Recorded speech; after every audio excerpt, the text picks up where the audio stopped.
আসেন আজকে বাসায় জিলাপি তৈরি করে ফেলি। প্রত্যেক দিন তো বাহির থেকে কিনে এনে খাই, তা একদিন বাসায় তৈরি করে দেখি কেমন হয়। প্যাঁচ হোক আর না হোক, জিলাপি আজকে তৈরি করবই। আসসালামু আলাইকুম, সবাই কেমন আছেন? আলহামদুলিল্লাহ, আমরা ভালো আছি। আজকে জিলাপি তৈরি করব বাসায়, তাই আপনাদের সাথে শেয়ার না করলে কি হয়। আমি আমার জিলাপিগুলো কিন্তু অনেক সুন্দরভাবে দোকানের মতো প্যাচ পড়ে নাই, কিন্তু অসাধারণ হয়েছে খেতে।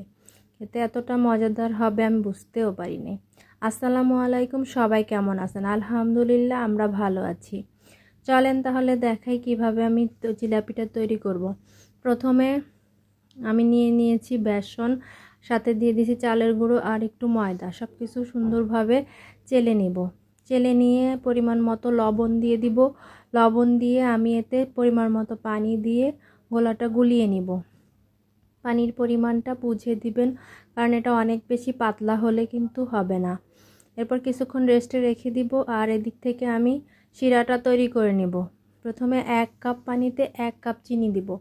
1 কাপ পানিতে 1 কাপ চিনি দিবেন, কারণ বেশি দিলে আপনার জালটা বেশি করতে হবে। আর একটা এলাচ দিয়েছিলাম, এলাচটা তুলে ফেলে দিব যখন চিনিটা গলে যাবে। আর দেখবেন যে 1 তার কি 2 তার হয় কি না, এরকম হলেই শিরা চুলার আঁচটা বন্ধ করে দিয়ে একটু লেবুর রস দিয়ে দিব, যেন চিটচিটে হয়ে না যায়, এই জন্য। এরপর ঢাকনা দিয়ে ঢেকে রেখে দিব।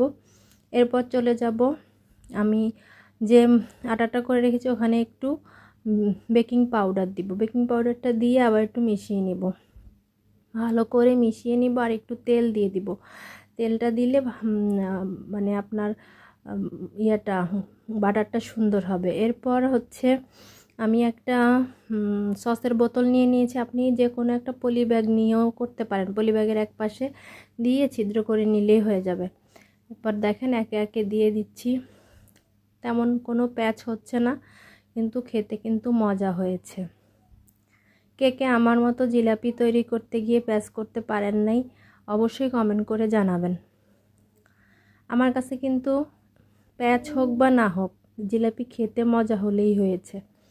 আরও চিকন যদি করতে চান, সেক্ষেত্রে পলি ব্যাগে ছোট করে ছিদ্র করে নিলেই হয়ে যাবে। এই তো আমার লাল লাল করে ভেজে নেওয়া হয়ে গিয়েছে। এখন শিরার মধ্যে দিয়ে দিব।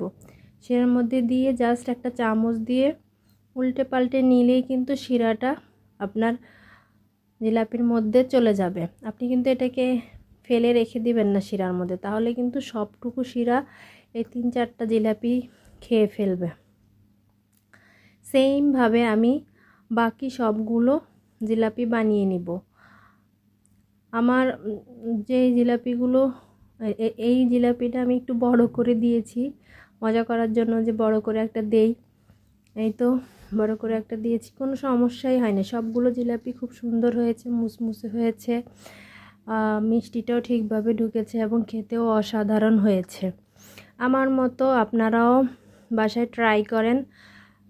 জিলাপির মতো প্যাচ হোক বা না হোক, মজা তো হয়েছে। আর সেটা ভেবেই না হয় করে ফেলেন, একবার করে দেখেন এভাবে মুসমুসে জিলাপি। আজ তাহলে এই পর্যন্তই। সবাই ভালো থাকবেন, সুস্থ থাকবেন। আসসালামু আলাইকুম, আল্লাহ হাফেজ।